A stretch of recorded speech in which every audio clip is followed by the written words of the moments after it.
Sebelumnya, Assalamualaikum warahmatullahi wabarakatuh. Saya Adita Julianti dengan NIM 64240983 Program Studi Manajemen. Di sini saya akan menjelaskan sedikit materi mengenai Big Data dan AI. Pertama, yaitu saya akan menjelaskan tentang Big Data. Big Data adalah kumpulan data yang sangat besar, beragam, dan kompleks, serta terus berkembang secara eksponensial. Data ini terdiri dari data terstruktur, semi-terstruktur, dan tidak terstruktur. Berikut terdapat kerangka kerja yang menggambarkan 7 karakteristik utama Big Data, yaitu pertama volume. Volume merujuk pada besarnya data atau ukuran data dalam satuan yang besar seperti database atau ZB. Yang kedua, variety, yaitu variasi tipe dan variasi sifat dari data.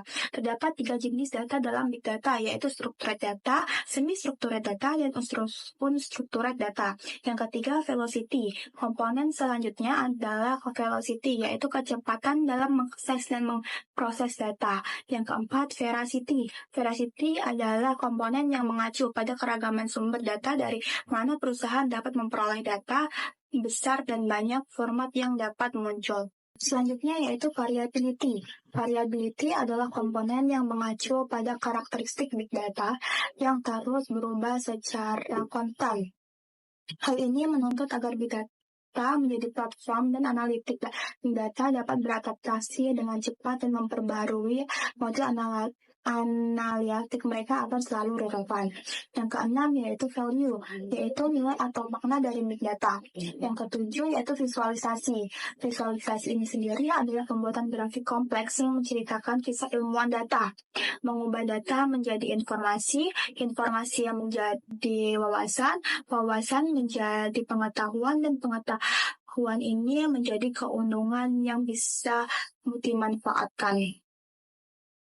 Selanjutnya ada jenis-jenis dari Big Data. Yang pertama, data terstruktur. Data yang memiliki format dan skema yang jelas dan terstruktur. Data ini biasanya disimpan dalam bentuk tabel dan baris dan kolom, seperti di spreadsheet atau relation database. Yang kedua, data semi terstruktur.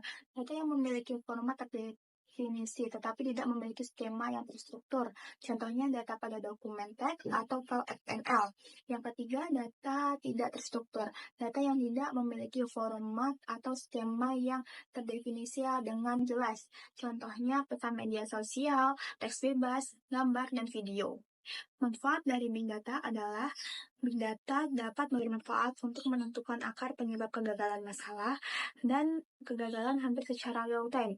Big Data dapat membantu dalam mendefinisikan dan menganalisis suatu masalah yang kemudian digunakan untuk meminimalisir kesalahan dalam penyimpanan data. Selanjutnya, saya akan menjelaskan mengenai AI atau kecerdasan buatan. Senjata dari AI mempelajari bagaimana membuat komputer melakukan sesuatu pada suatu kejadian atau peristiwa yang mana orang melakukan dengan baik. Kategori definisi AI dikelompokkan menjadi 4 macam, yaitu pertama, sistem that think like humans atau berpikir seperti manusia. Yang kedua, sistem that think rationally atau berpikir rasional. Yang ketiga, sistem that act like humans. Yang keempat, sistem that act relationally. Nah, mengapa sih kita memerlukan AI? Yang jawabannya yaitu pertama, hampir semua permasalahan dipecahkan dengan bantuan komputer. Yang kedua, masalah semakin kompleks, tidak mungkin manual lagi. Yang ketiga, tidak ada keterbatasan hardware lagi. Yang keempat, keinginan manusia untuk komputer bertindak seperti manusia. Selanjutnya ada sudut pandang AI. Yang pertama, sudut pandang kecerdasan. Kecerdasan buatan mampu membuat mesin menjadi cerdas atau berbuat seperti yang dilakukan manusia. Yang kedua, sudut pandang penelitian. Kecerdasan buatan adalah studi bagaimana membuat komputer dapat melakukan sesuatu sebaik yang dilakukan manusia. Yang ketiga, sudut pandang bisnis. Kecerdasan buatan adalah kumpulan peralatan yang sangat profitable dan metodologis dalam penyelesaian masalah bisnis. Yang selanjutnya yaitu sudut pandang pemrograman. Kecerdasan buatan meliputi studi tentang pemrograman, simbolik, problem solving, dan pencarian atau searching.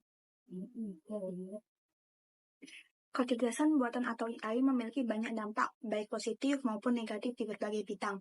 Yang pertama yaitu dampak positif. Dampak positifnya terdiri dari 1, peningkatan produktivitas. Yang kedua, peningkatan kualitas hidup. Yang ketiga, peningkatan keamanan siber. Yang keempat, peningkatan obat dan penelitian kesehatan. Yang kelima, pengembangan kendaraan otonom. Selanjutnya ada dampak negatif, yaitu pertama pengangguran massal, yang kedua resiko bias dan ketidakakuratan, yang ketiga kurangnya emosi dan kreativitas.